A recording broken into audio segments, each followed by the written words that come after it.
For the past years, the competitive scene has changed quite a lot with the dominating MOBAs. After the immense success of League of Legends and Dota, bigger companies have started to gather interest in this style of game. Blizzard has set its gaze upon this opportunity and just delivered us their own version of a competitive MOBA. I'm Louis, and welcome to Heroes of the Storm.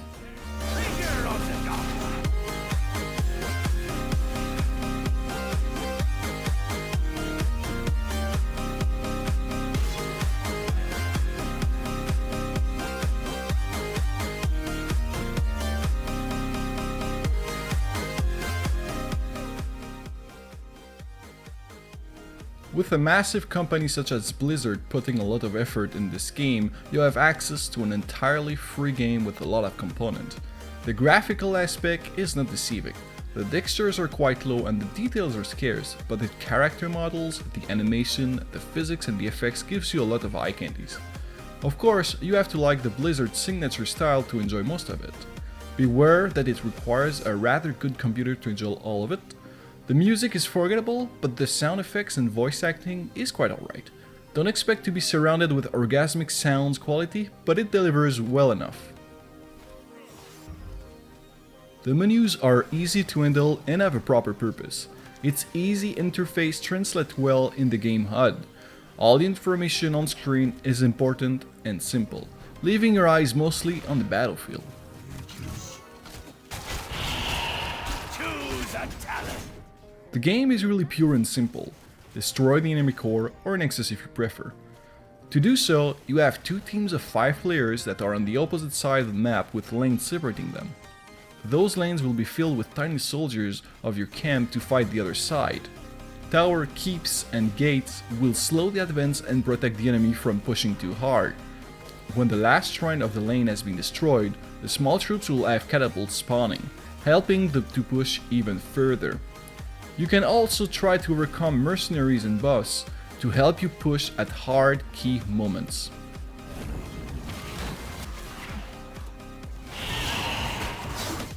As a hero, you have a very important role. From support, specialist, warrior or assassin, you will have to give everything to help your team win.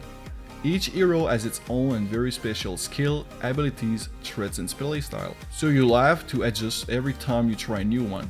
From pushing the lane, harassing the enemy or healing your teammates, the team relies heavily on everyone's performance. It can give some headache, but it keeps the game intense to the end. Communication and map awareness are key if you want to win.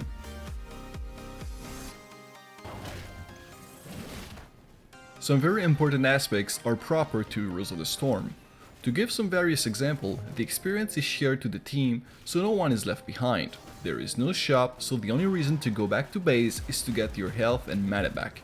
And perhaps the most important part is the objectives. Each map has its own mechanic and objectives to complete. Successfully winning the objectives gives an immense boost to your team. It ends up with either a very good timing or a strong team battle to decide the winner.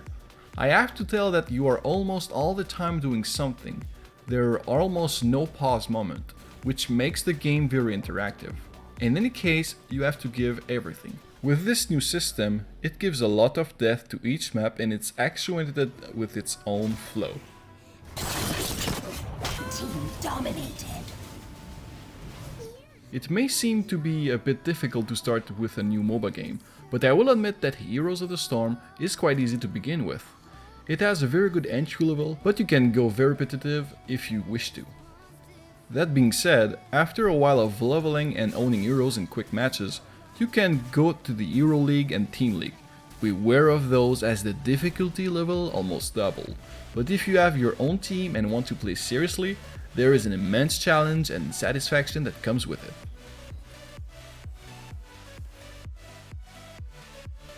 There are selected heroes that are free to play every week. If you want to unlock one forever, you have to either buy it with real money or with in-game currency.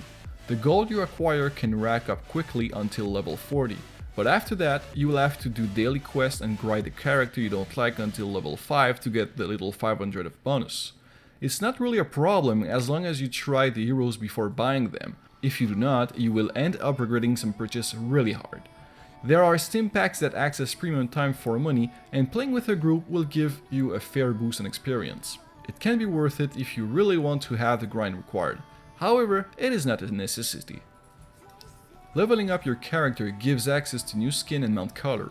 The other skins can be bought with money, as well as new mounts. However, when you achieve level 10, you have the possibility to buy the master skin for 10,000 gold. It's expensive, but it gives the sense of entitlement. In no ways leveling up your character gives better ability or chance on the battlefield, it's purely aesthetic.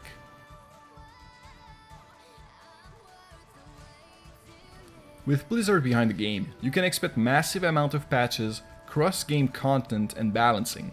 It gives this game a good quality touch that feels right to invest to. In any case, this game deserves your attention. From the newcomer to the veteran, it feels like a reliable and honest MOBA game. I give it an 8.5 out of 10. It felt redundant after a while and there's still place for a lot of features and heroes. But as a fresh new release, it's simply accessible and most importantly, fun to play. I'm Louis and this is Heroes of the Storm.